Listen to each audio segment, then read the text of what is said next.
Eagle 87.7 FM.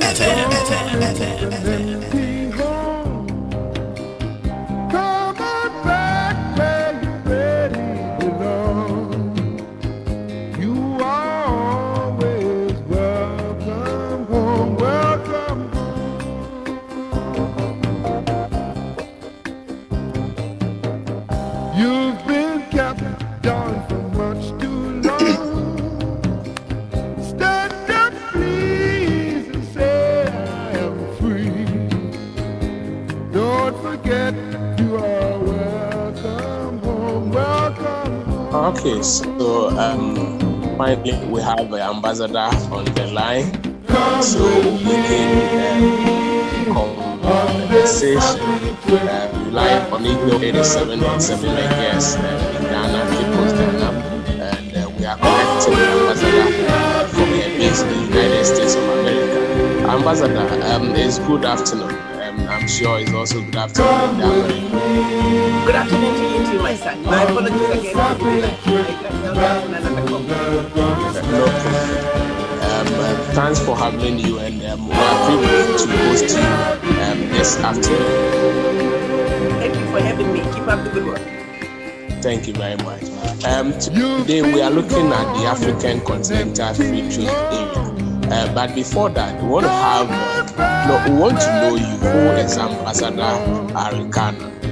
Ambassador Arikana is a little girl who was born in a village called Chihombori in Zimbabwe.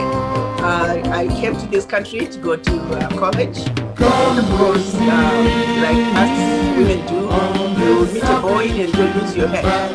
So I met a boy and I married him and became a mother with 5 children. The boy was in Ghana. And so I am a proud Ghanaian wife, even though I was born in Zimbabwe.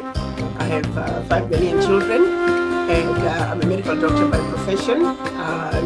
Was called to become AU ambassador to the United States in 2016. I left my position in 2019, and now I started an energy non-profit called African Diaspora Development Institute. And what we are doing is mobilizing African diaspora to participate in the development of Africa. I understand fully that in order for Africa to move forward, the children of Africa with their financial muscle, with their intellectual capacity, they must come and join the brothers and sisters on the continent in building the Africa that we want, and in building or bringing the sustainability that Africa needs. We must all understand that the colonizers for centuries have been building the Africa that they want, the Africa that saved the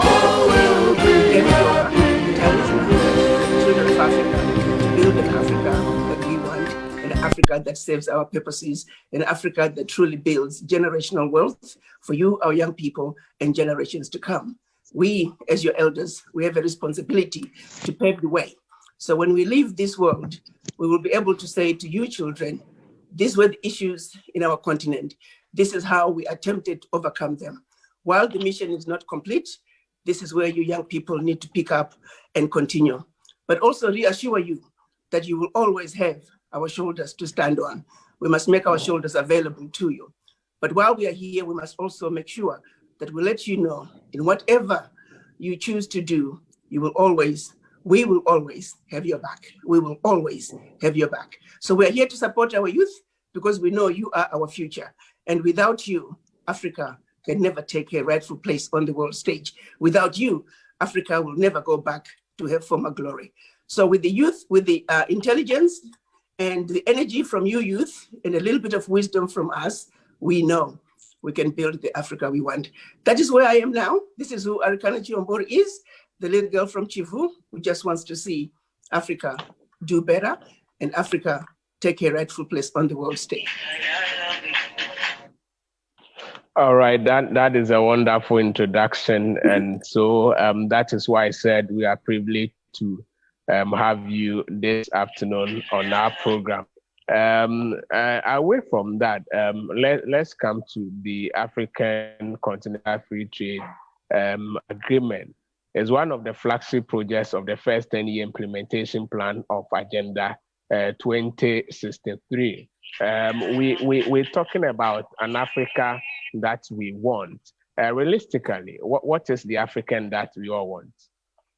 The Africa that we want is an Africa that says no to the extractive programs that our colonizers used to have, where they would have investment and development of a railway line that went from the mining facility to the nearest exit point out of the country to extract, where they would have roads that would go from the forest to the nearest exit point to extract the lumber out of Africa. We are wanting an Africa that begins to say Africa must work for the Africans, that the natural resources that Africa has belongs to the Africans, that no more shall we continue to export natural resources without added value. It is through value addition of our natural resources that we can create the jobs that our youth so desperately need. We can open up the avenues for Ambassador, before we continue, you mentioned that we need to put value to our resources. For example, raw materials and all that. We've been talking about this issue since I was born, but looking at that type of development, looks as if we're still interested in export rather than processing our raw materials. Part of that is also the limited capacity within the continent, which is why I started by saying the expertise from the diaspora is also needed. You look at, if we were to talk about building a railway line, building an airport, the average African country does not have that capacity. However, when we come together as a continent, we have the capacity that we need, particularly when we add the expertise also from the diaspora. We can have the capacity that we need to build the Africa we want. The African Continental Free Trade Area is giving us an opportunity for African countries to begin to work together for the purposes of trading and improving our economies. So yes, your question pertaining to the African Continental Free Trade Area. Let me take you back to 1963, when our Pan-African fathers met in Addis Ababa, where they ended up with the creation of a compromise decision, which they called the Organization of African Unity. The whole purpose of that meeting was to say, Berlin Conference left us in a very bad place. We were left with many little economies that cannot exist and survive on their own. Economies that will always be struggling to make it and never quite make it because we are too small. What was needed was an Africa that speaks with one voice. African Continental Free Trade Area is giving us the opportunity to finish the unfinished business that was started by our Pan-African fathers, which is why it's important that people understand what the African Continental Free Trade Area is trying to achieve. Okay, thank you. But some have said that even with African Continental Free Trade Area, not all countries are going to benefit because there are some countries in Africa who are not producers, they are only consumers. How are they going to benefit? Well, let's take, for example, if you look at a country, a business in Central African Republic, they're trying to access a resource from Kenya. That resource has to come from Kenya via ship down to Cape Town and then all the way up the west coast of Africa, only to be ferried from, let's say, Cameroon to Central African Republic. By the time that business receives that product, it's so expensive that it is no longer viable for the business to be profitable. How do you grow your economies if the cost of doing business is prohibitive? What the African Continental Free Trade Area is saying, the corridor between East Africa and Central Africa, the belly of Africa, there has to be connection. We need a railway line, we need a highway from the Indian Ocean to the Atlantic Ocean. That's what the African Continental Free Trade Area is going to do. It's going to provide us the ability for these countries that never really have been connected to now connect and make it easier for them to trade. So yes, while Central African Republic may not have certain resources, but the cost of doing business by virtue of the opportunities that are going to be created by the African Continental Free Trade Area, Central African Republic is going to benefit. While Central African Republic may not have the resources for a robust industrialization program, the youth who are unemployed in Central African Republic can now say, While my opportunity is not in CAR, Central African Republic, my opportunity may be in Uganda, because now you can go to Uganda and establish yourself and find a job there. While you're not able to find something in a youth in say, Equatorial Guinea, while they may not find their opportunity in Equatorial Guinea, their opportunity may be in Kenya, and vice versa. By that freedom of movement, look at this country, United States of America. Some of the states are so small, there's not much going on. But collectively, when the states work together, if everybody benefits. So for those countries that think that I don't have the natural resources, again, you're still thinking with the mind that is colonized. Look at the bigger picture, own your Africa. Understand that while this is not here, whatever is in Kenya, I own it. It's part of the development of Africa. Whatever is in Nigeria, whatever is in Botswana, whatever is in Egypt, own it. Let's have that global appreciation of our continent and look at it and say, what is in Africa, I own it, I can benefit from it. How do I think outside the box and participate in the overall growth of the African continent? Because that includes you regardless of where you are in Africa. So it's a change of mindset. Okay. All right. We have Ambassador Arikana on the line, and we're having a conversation with her on ACFTA.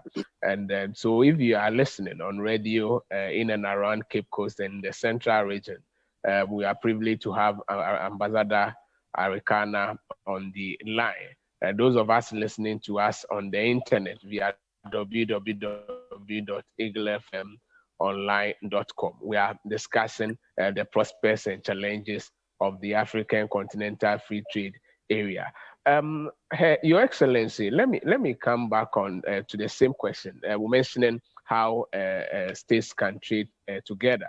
Not too long ago, Nigeria, our big brothers, closed their borders to Ghana and Benin, and not allowing goods to come in. And then there were some disagreements between these West African states.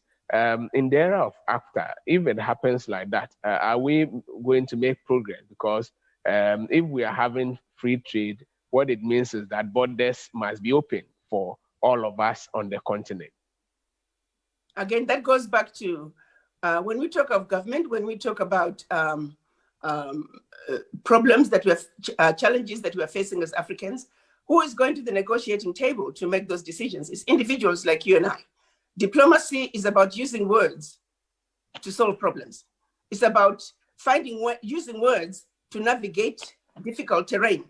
So to me, at the end of the day, the people who are going to be sitting at the table and finally making that decision to say people from Benin cannot come in, those are the people we need to stop and say, what are you thinking? Which cap are you wearing? Look at that man from Benin. If it were not for the Berlin conference, that boundary would not be there. We need to change our attitude. The people who are making those decisions, the people who are coming to the table, they need to be Pan-Africanists and go to the table to say, we are here to solve Africa's problems, not to add to it. So I would want to challenge those ministers who are involved in those conversations to say, how can you, on one hand, talk about the African Continental Free Trade Area, and then the next same conversation, you go to a meeting, now you advocate for closing of the borders. That is unacceptable, and it is counterproductive because of what we are trying to accomplish with the African Continental Free Trade Area. So I would want to question those ministers to say, what cap are you wearing? Are you wearing the colonial cap, or are you wearing the Pan-African cap? We are hoping that as they go to the negotiating table, because at the end of the day, it's people who are making those decisions. What cap are you wearing? We hope that they can all go to the negotiating table wearing the Pan-African cap. Take off the colonial hat. That is the biggest problem we have on the continent. We still have people who are leading us that are still very much colonized. That we must heal from. That is very profound from you. And so I want to be a Pan-Africanist. I don't want to have a colonial mentality where I'll be serving a master outside the African continent. All right, we've been talking about the some of the prospects of ACFTA, but then we may want to find out from you what you think there may be challenges that we need to deal with so that for the first time, an attempt to develop as Africans will be fruitful, but not just a policy, but at the end of the day, nothing will be achieved out of it? Well, again, it goes back to the mindset. It goes back to the mindset. Because also, we really need to be ashamed of ourselves. If you look at going back from 1963, the roadmap was clear. The Pan-African fathers outlined what they hoped would be ultimately what's best for Africa. It has taken us from 1963 to 2018 to finally arrive at this decision of Africa speaking with one voice and going to the world market as one customs union. So we need to understand that we have no one to blame but ourselves in terms of our inability to have accomplished this a long time ago. You take, for example, why did it take us this long to even talk about open borders, where you have visa on arrival? Why do we even need a visa as Africans to go from one country to the other? These are things that we can solve with one strike of a pen, with one vote. We can say Africans move freely. Even now, the protocols for the free movement of people were approved by the heads of states. They're now going through ratification in various parliaments. Why are these parliamentarians slowing the process of ratifying such an important policy that is going to make the implementation of the African Continental Free Trade Area much easier? So it goes back again to the people. If the people understood the importance, this can be done in one day, where every parliament meets in Africa, they ratify the protocols for the free movement of people. Why hasn't that been done? It goes back to the people who are going to those parliamentary meetings wearing colonial hats. We are asking all our parliamentarians, we are asking all our ministers, we are asking all our leaders to wear Pan-African hats. So you can think like a Pan-African and think about what ultimately is beneficial to the continent, not to you individually, not to your country individually, but what is ultimately best for the continent. The protocols for the free movement of people, they must be ratified as a matter of urgency if the African Continental Free Trade Area is going to succeed. So again, the call is back to our parliamentarians to look at this decision and move it through their parliaments, because the children of Africa must move, live, and establish themselves wherever they choose on the continent. Okay, that is very wonderful from you. And we have Her Excellency Ambassador Arikana, former African Union representative to the United States, and we're having a conversation on after the prospects and challenges. Away from that, let's talk about investment in Africa. We realize that we have 17% of the West population, almost every natural resource we have in Africa. But then when we talk of investment, Africa is not contributing much. About 2.8% of where the investment stock is in Africa. How are we going to make sure that we mobilize the African in the diaspora to assist in an investment? And how practical is that going to be? Well, you have to realize that the reason there hasn't been as much investment capital coming out of the continent is because economic liberation is something that has been denied to Black people for centuries. Black people in Africa and Black people around the globe. So until we understand that it's all about the economics, that it's all about us taking back our economic liberation and being financially independent, nothing we do is going to work. You see, when you are poor, you have no voice. You can go to the top of the highest mountain and scream all you want. If you're poor, you're always going to be a noisemaker. We need economic liberation. What it means then is we need to pull our resources together. Those who set out to deny us this economic empowerment, naturally, you don't expect them to just give it back to us freely. They're the ones who are freeloading in Africa. They're the ones who are controlling the economies of most African countries. That has got to change. How is that going to change? That means we have to also pull our financial resources together. I talk to the African diaspora, and I give a simple example of saying, 1 million diaspora with $1,000, that's $1 billion. There are about close to 400 million African diaspora around the world. In the United States alone, we're looking at about 50 million. If we were to take only 1 million or 2 million, let's say tops 5 million, each one comes up with $1 billion, with $1,000 a year. That's 5 billion in 1 year. And then we do it year in and year out. We monetize some of those funds. You can see how quickly in 5 years, we're going to be sitting at a very different situation where we are sitting at our own money that we control. When we have control of our own funds, we can then decide on what projects we invest in. We control and own those projects. The problem we're running into, which is the biggest dilemma as we go towards the implementation of the African Continental Free Trade Area, is that we do not own what is getting ready to happen in Africa. We don't have the funds to own what's the continental projects. So naturally, those with the funds, the Chinese, the Europeans, the Middle Easterners, the Japanese, the Indians, they're all going to come in and they're going to grab all those continental projects. You know, the Inga Dam, we must own that. When the Inga Dam is done, it's going to power all of Africa and part of Europe. But the reality is we're not going to own it. We're going to be reduced to be consumers of the electricity while they make all the money because they own it. If the Cape to Cairo highway, which I hope someday I can see in my lifetime, if the Cape to Cairo high-speed rail is to be built, we're not going to own it. We're going to be reduced to being the conductors of that train, to work on the train, to be sweeping the floors on the train and be happy that we have a job, but we're not going to own it. We are saying we must pull our monies together. Let's invest in these major continental projects. Let's own our Africa. That's how we become independent. That's how we become truly free. But until we commit to pulling our resources together, nothing is going to change. Our Africa is going to be owned by others. We will be reduced to being workers. That is not what we want. Our youth, yes, want employment, but they also want to be owners of their continent.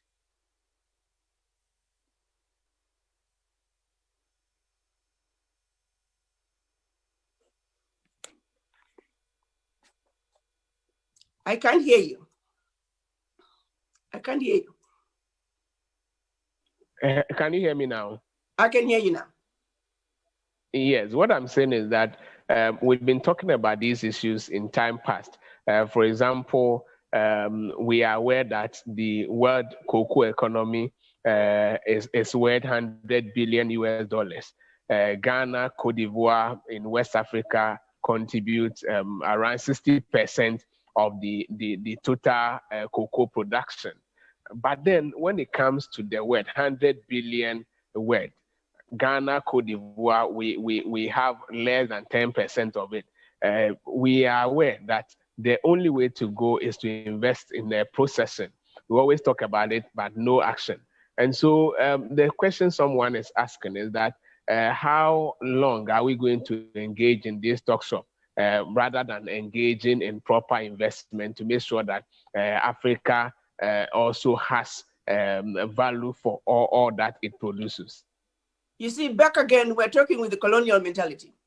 Oh, we want to make sure that the value addition is done in Africa. Who's going to do it? It is the private sector. Are we, the private sector, ready to pull our funds together so we can put in the processing plant? In the past, granted, there were treaties that were signed that made it difficult for us to export completed value-added products. They would change the tariff structure, that if the countries decided to add value to the cocoa, then suddenly the exportation of value-added products, the tariffs are so high that it's no longer worth the companies that are wanting to do it. But we are past that now. We are where now, if we were to have a private sector that comes in and goes to the government of Cote d'Ivoire and go to the government of Ghana and say, we have the money, we have the resources to put out a processing plant. We don't even need to send the cocoa to Europe. The cocoa can be consumed within Africa. Look at how much we are drinking Swiss coffee, chocolate from Switzerland, chocolate from Britain in Cadbury. But that is our cocoa beans. We are buying what belongs to us as value-added products. If we can do it ourselves, but that means we need to stop looking to those who have sought out to keep us where we are for funding. That is our problem. We come up with an idea, but we go back to them and look for funding. That is the mentality that is very regressive and it will never take us anywhere. So again, it's a complete mind change. If we were to come up with 500 billion and say we are going to start a processing plant in Ghana and Cote d'Ivoire, nobody stops us from doing that. But what we are not doing is coming together and raising. Your Excel, okay. I think you have addressed that one. I was about to ask, how are we going to raise funds to undertake our development? But you mentioned that Africans coming together to raise resources to fund projects that benefits all of us is the way to go. Think of the wealthy Africans right now. If they all to commit even just $1 million, the wealthy Africans we have right now, if one of them just gave up $1 million, which they have, that's enough money to to invest in several projects that are continental. But our problem is we're waiting for somebody else to do it. And that somebody else is not an African. I'm preaching to the diaspora to say, stop sitting 10,000 miles away and complain about what is wrong with Africa when you are not willing to step up and put out even a penny to make a difference. It's a complete mindset. That is where our biggest challenge is. It is the mind that should say, in order for us to say, no more George Floyd, I need to put my money where my mouth is. In order for us to say, no more dying babies, today as we speak from starvation, I need to put where my money where my mouth is. In order to say, no more youth unemployment, I need to put my money where my mouth is. That is the challenge. And that's where every one of us needs to start with a conversation with the image in the mirror and ask, what can I do to make Africa better? Not what can I do to get whatever I can get out of Africa. We are all looking at what's in it for me. That is the biggest challenge. The Chinese 30 years ago, they did not say what's in it for me in China. They said, what can we do to make China better? 30 years ago, China was just like Africa, but they came together. There are people who think with one mind towards a common goal.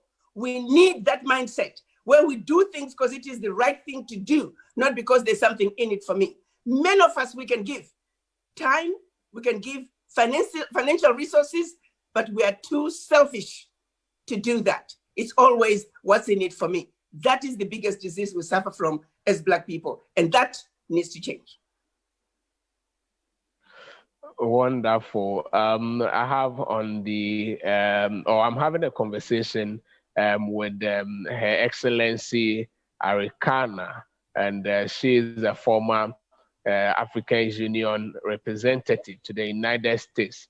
Currently, she is the founder of the African Diasporan Development Institute.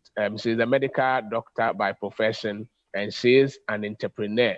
And we're having a great conversation with her this afternoon in Ghana. And she is having the conversation from her base in the United States of America. We have audience from, some have joined us from Bonn in Germany. So my regards to you, Sir Bash, and your team who are listening to the program from Germany. Also to our friends in Ghana, those watching on Facebook, those of you listening to us on radio, and those of you who are listening to us on the internet at www.eaglefmonline.com. Opia Kojo says, powerful resource person. We are grateful. She's powerful indeed. And I'm learning a lot from her this afternoon. Frimpong Kwatin Clement says, great job done. Papa Mugai and others are also following the program on Facebook. And the program is a diaspora hour. We put the program together with ADDI, Obukesi Foundation, Obukesi University of Excellence, and Eagle FM, the Cape Coast Technical University. We have put this program together to reach out to the Africans in the diaspora so that they share experiences with us on how we can develop and also have the Pan-Africanist mentality. And so we are privileged to have you, Your Excellency. Now let's move to women and the development. We don't have many women entrepreneurs in Africa. ACFTA gives a very good opportunity to all of us. The question that I'm asking is that how are African women going to take advantage of ACFTA to also come out boldly in terms of our development dispensation? I'm actually quite proud of the African Union when it comes to the issue of women. African Union has declared 2025 to have gender parity by 2025. And they are leading by example, even though I'm a little bit disappointed right now with the elections that are getting ready to come up, where the African Union has said 50% of the African Union leadership should be female. So the disappointment right now is the elections that are getting ready to come up for the chairmanship, where the current chair is going to be running unopposed. So that automatically disadvantages women to compete for this high position on our continent. So, but otherwise, African Union has made it clear that gender parity 50-50 by 2025. Whether many governments are going to meet that, I doubt it, but many are trying very hard. Many are trying very hard to reach that goal. We're looking at an average of about 30% female leadership in a lot of parliaments and cabinets. And so, African Union is making it clear that women must occupy leadership roles. I think when you look at, I saw a study comparing how Africa was faring compared to other nations. I think Africa is actually coming along. We just have to keep pushing, and we need to keep reminding these men in leadership roles that they have got to make room for the women. And we as women also, we must realize that the men have intentionally, and in some cases subconsciously, kept us down. Let's not wait for them to give us a seat at the table. Grab the seat and go to the table, because you belong there. So it's also a mindset from women, the mindset that says, I can. Know that as a woman, you're just as good as a man, and go to that table. Take that leadership role. Don't let anyone intimidate you into thinking your place is in the kitchen. Far from that. This is a new era. We women, it's my humble opinion that you men have led for far too long. It is time for us women to also take the lead, and let's get a shot at leading our continent. Let's see where we can go. I do know that as women, we are natural leaders. We are the first educators, the first teachers of you, all of you, men and women. And we are also the ones who are leading and managing the households. You see, leadership, if you can manage your household effectively, you just multiply that by millions, because that's exactly what the rest of the households also need. So as women, we have a very practical way of approaching problems. It's quite interesting when you look at the dynamics of how we work, men versus women. And so I think it is time for Africa to wake up and realize that by leaving women behind, we're leaving the biggest natural resource, the biggest asset Africa can ever have. So yes, African men, wake up. Your women need you. Pave the way. Let them occupy some of those spaces in those boardrooms. And to women, I say, don't wait for the men to call us. Grab your chair and go to the table. You belong there. That is interesting. This is a call to the African women, and I think it's a great call that I'm sure your colleagues on the continent will respond to it appropriately. After the African Union Commission elections come up very soon, and we have only Moussa Faki who is running. Your thoughts on that? Is it that it's unfortunate to have someone running unopposed, or because he stands out, and that is why he is running unopposed? No, far from it, actually. It's unfortunate the chairman has not really run the African Union well. If anything, actually, if the complaints coming out of the Staff Association, an indication of how badly he has run the union, you can see for yourself that the chairman has imploded the African Union. He really has not given us any major accomplishments. The ACFTA is something that he acquired that was already in the making. If anything, it is the deputy chairperson who was involved in it, as well as the commissioner for trade. So the chairman doesn't have any, that you can say, legacy for himself. He has truly failed the African Union. The Africans were being abused in China. He was in hiding. The issue of the COVID came up. He was in hiding. On every issue, the issue of Mali, I don't know if at some point he has finally said anything. He truly is way in over his head. The chairperson cannot manage the continent. The only thing that he's strong with is peace and security. And his idea of peace and security is to bring more guns and more soldiers. That's not how we do peace and security. Peace and security is about economic development. Our youth are being paid $20 a month to carry an AK-47 and go and kill other Africans. So the chairman clearly has not done anything that can say he deserves another 4 years. So it's unfortunate that he's being protected from having any opposition. And also, it goes against the AU reform. The AU reform clearly states all AU position leaderships must be competed by both gender. There has to be gender parity at every level. So by allowing Faki to run unopposed as a man, that means women are being blocked from competing for this very important position. Again, it goes back to what I was saying, that we need to let these men know that they too must give us a chance. And so blocking us from running for this high position, it is undemocratic, it is wrong, and it is a serious disservice, not only to the African woman, but it is a serious disservice to the continent. Because I do believe that a woman leading the African Union at this critical time of the African Continental Free Trade Area, it is exactly what the continent needs. Also, the African Continental Free Trade Area, it is the final step in making sure that we get true economic liberation. To have someone heading the African Union who has a higher likelihood of selling the continental projects, that is not how we build economic liberation. That is not how we build economic stability. So Chairman Faki, unless he changes, currently he is more likely to sell our Africa to the highest bidder. That is the biggest fear. We cannot wake up 4 years from now with an Africa, all those continental projects, while they may take 20, 30 years to deliver, they would have been already given out. That is the biggest fear. That's what makes this moment critical. That's what makes this election so important. It's important that Africans understand that Chairman Faki has been given the keys to the Continental Free Trade Area. That has never happened in the history of the continent. So Africans must wake up and be aware of what is happening. Our children, our youth, your inheritance is going to be sold away. Your inheritance is going to be sold away. Your opportunity for true economic liberation, your opportunity to build generational wealth is going to be taken away. Keep that in mind. Africans must understand what's at stake when we have somebody like Chairman Moussa Faki at the helm of the African Union, particularly with his mindset, his thinking. He is not the right man for the job. He is going to sell us. I'm sorry to call a spade, but it is what it is. And therefore, we hope that the heads of states can open up for more women to compete, for more people to compete for that position. To have Moussa Faki running by himself, it is wrong, it is undemocratic, and it is a serious disservice to not only African women, but to all Africans.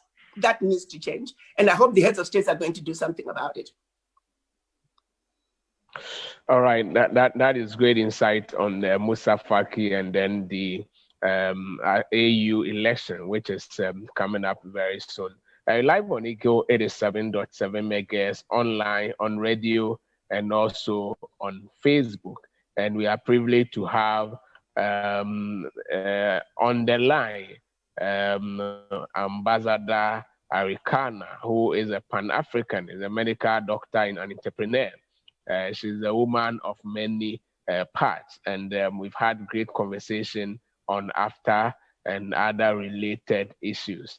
So if you just joined us, is Ambassador Arikana, Her Excellency, is connected with us, and the program is the Diaspora Hour. It comes your way each and every Saturday between 3 and 4 p.m.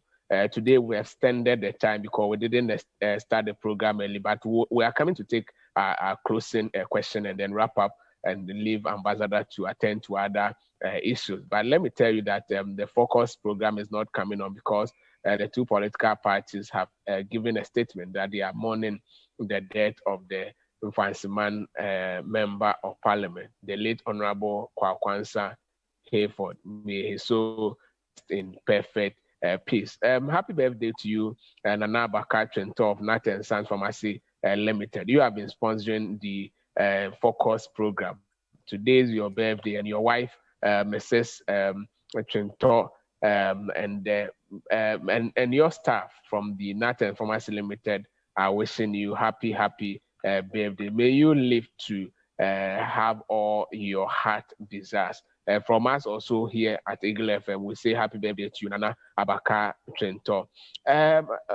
Your Excellency, let's do this, and then we'll leave you to rest, and at that time we'll come back and we'll connect with you to have another edition of the Diaspora Hour. We've heard something about the Wakanda Smart City project. It's a call for an involvement from all stakeholders in Africa, including researchers, development partners, academics, engineers, and the diasporan students and all that. Can you give us an overview of what the Wakanda Smart City project is about? Let me start by letting most people know that 80% of the slaves that were taken to the Americas were pulled were pulled from West African countries, and they all left Africa through Ghana. 80% of the slaves that were taken to the Americas, they were pulled from West Africa and brought to Ghana. They left Ghana through two ports. The Cape Coast, they call them castles, we call them dungeons. The Cape Coast dungeons, as well as Elmina dungeons. What President Nana Addo is saying is that while these slavers have won for 400 years, we must let them know that ultimately they have lost. 2019, President Nana Addo declared the year of return. And sure enough, the children of Africa, descendants of the formerly enslaved, they came to Ghana in droves. It was a wonderful year. And now he's talking about the 10 years and beyond. He is saying, let's have a city of return in Cape Coast, where their ancestors last set foot on the continent of Africa. Let's let the slavers know, once and for all, that while they may have won for over 400 years, the children of Africa are coming back to reside where their ancestors last set foot on the continent of Africa.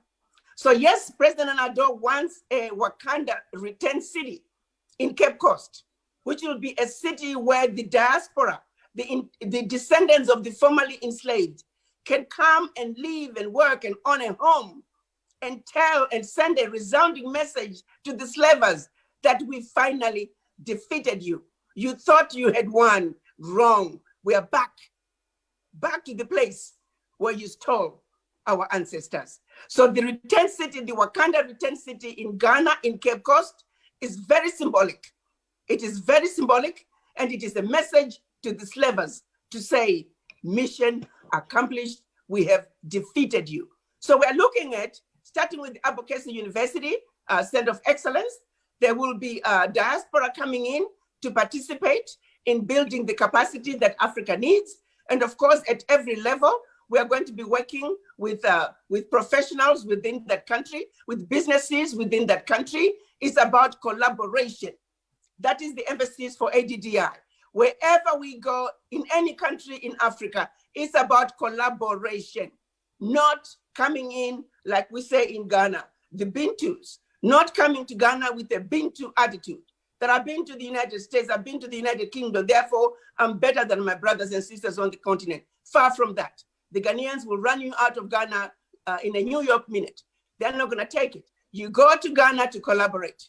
We go to Africa to collaborate. Our brothers and sisters have held the country together, and we need to appreciate them for what they have done. Let's come home, let's collaborate, let's look at what ultimately is best for our continent. So the Wakanda City of Return in Cape Coast, Ghana, is something that the president really wants to see as an outcome and follow-up of the year of return, which was year 2019. So we feel privileged as ADDI for the Kingdom of Abokase, the Rock, to reach out to us to say, let's join hands, let's build this city. And so ADDI is committed to mobilize the diaspora, and let's actualize this historic moment, this very important city that is going to bring the children of Africa back home. Let's put closure to the pain and suffering that was inflicted to the children of Africa 400 years ago. Thank you very much. We've had a very wonderful conversation this afternoon on a range of issues and Africa's development. And I think we'll end it here today. We'll connect again next time to have more insight into Africa's development and what Africa needs to do to make sure that we come out from the colonial mindset and other issues that are bordering our development. But before we leave you, I want to hear from you your final words. Let me start by sending my condolences to President Nanado for the minister who just lost his life. Our prayers go to him, to the country of Ghana. Yeah, and he's a member of parliament. The member of parliament. Our condolences. He's a member of parliament. Yes, yes, our condolences. And we, of course, we are reaching out to President Nado because that is his member of parliament, and to the family of the member of parliament for their loss. Our prayers are with them. I want to conclude by saying, the youth of Africa who are listening, we want you to know that this is your moment. This is your moment. While you might feel overwhelmed by enormity of the problems, I want you to know and remember that a journey of 1,000 miles starts with the first step. Like they often say in an African proverb, how do you eat an elephant? One bite at a time. Don't let the enormity of the problems overwhelm you. Find out what can you do within your environment, within your abilities. Don't look to thousands of miles away, like some of our youth are doing, crossing the Mediterranean in search of nothing. Look at what can we do? What can I do around my surroundings? How can we work together? ADDI is going to be reaching out to the youth as we go to each country to see how we can collaborate. Don't let the enormity of the problem overwhelm you and keep you from taking that first step. Keep your chin up. It's going to be okay. We are counting on you, but you can also count on us as your elders to always have your back. Aluta continua.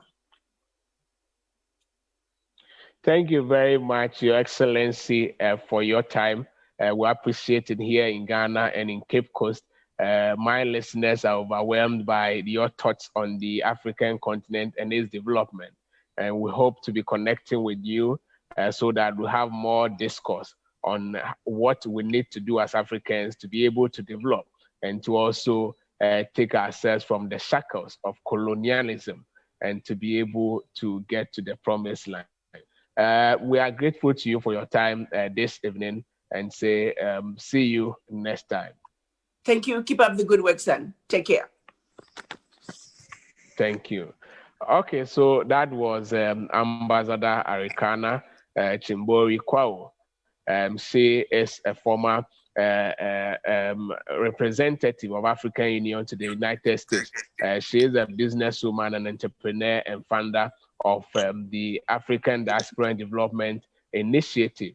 And we are connecting with them on Eagle 87.7 MHz.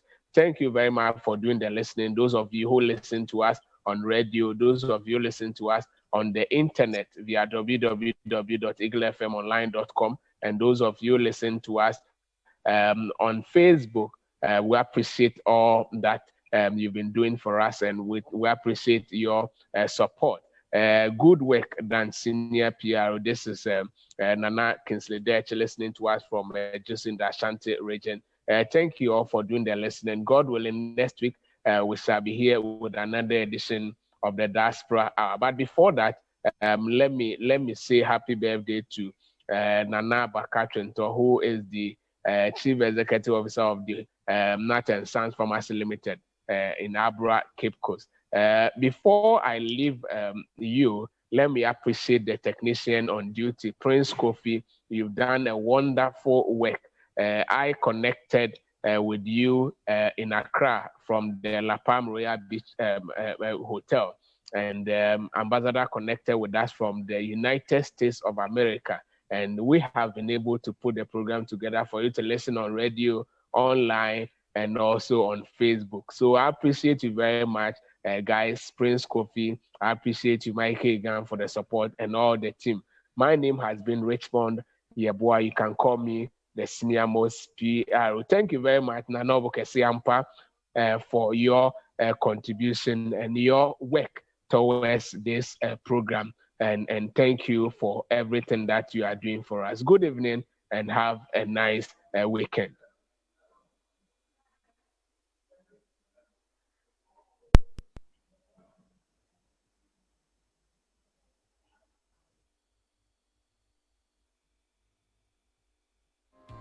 You've been gone, it's an empty home. Come on back where you really belong.